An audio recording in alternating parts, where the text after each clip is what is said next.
Dobrý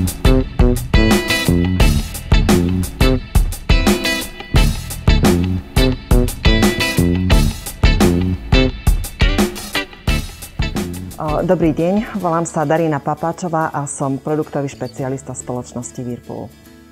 Chladnička patrí do každej domácnosti a veľakrát sa stretávam s otázkou, akú veľkú chladničku a aký typ chladničky by si mal zákazník vybrať. Naše odporúčanie je 70 až 80 litrov objemu chladničky potrebujeme pre skladovanie potravín na jedného člena domácnosti. Na základe takýchto parametrov sa naši zákazníci najčastejšie rozhodujú o kúpu kombinovanej chladničky. Kombinovaná chladnička je model, ktorý má v spodnej časti mrazničku, ktorá je vybavená zvyčajne zásuvkami alebo poličkami a v hornej časti sa nachádza chladnička.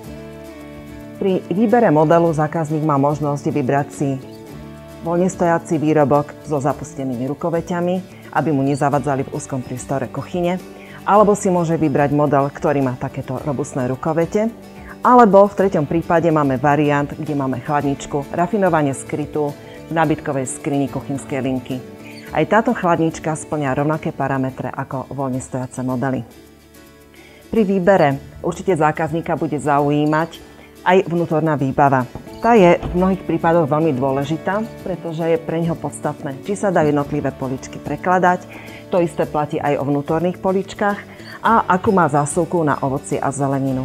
Je veľmi dobré, praktická veľká zásuvka, alebo v niektorých prípadoch, ako máme my u tohto modelu, je to ešte aj zásuvka, ktorá má nulovú zónu.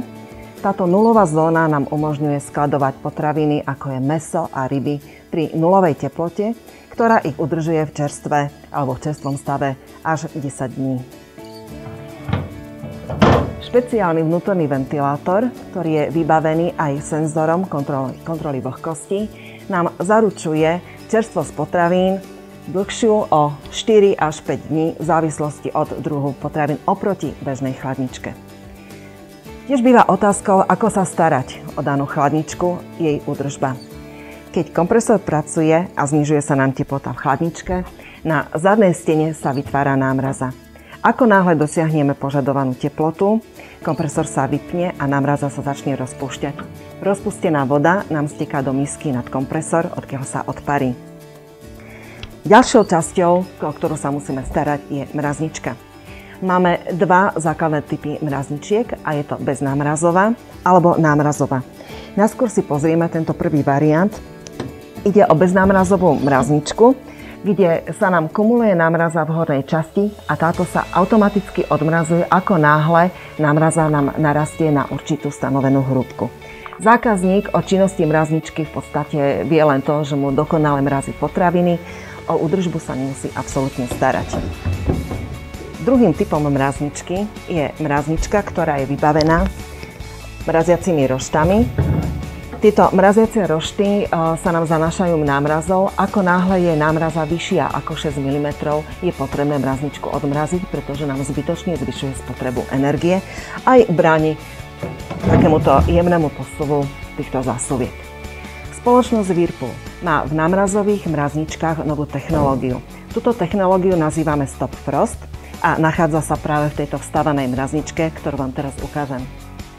V hornej časti mrazničky je malá zásuvka a pod touto zásuvkou sa nachádza kovová doska. Táto doska nám slúži na kumulovanie námrazy v mrazničke, znamená, že námraza nám nevzniká v inom priestore, len na tejto doske. Veľmi jednoducho ju vyberiem, oplachnem pod studenou vodou a zbavím sa námrazy za 1 minútu. Myslím, že odmrazovanie nebolo nikdy jednoduchšie ako s touto novou technológiou. Pri výbere mrazničky zákazník by mal postupovať jednak od modelu, ktorý sa mu páči a ktorý mu vyhovuje jeho priestorom, ďalej od veľkosti litráže a určite je veľmi zaujímavá spotreba energie. Keďže chladnička je zapnutá nepretržite 24 hodín denne, 10 rokov, určite tá spotreba je zaujímavá. Preto pri výbere chladničky sa budem orientovať energetickým štítkom. Na energetickom štítku zákazník vidí energetickú triedu, zároveň ročnú spotrebu daného spotrebiča, čistý objem chladničky, čistý objem mrazničky a hlučnosť.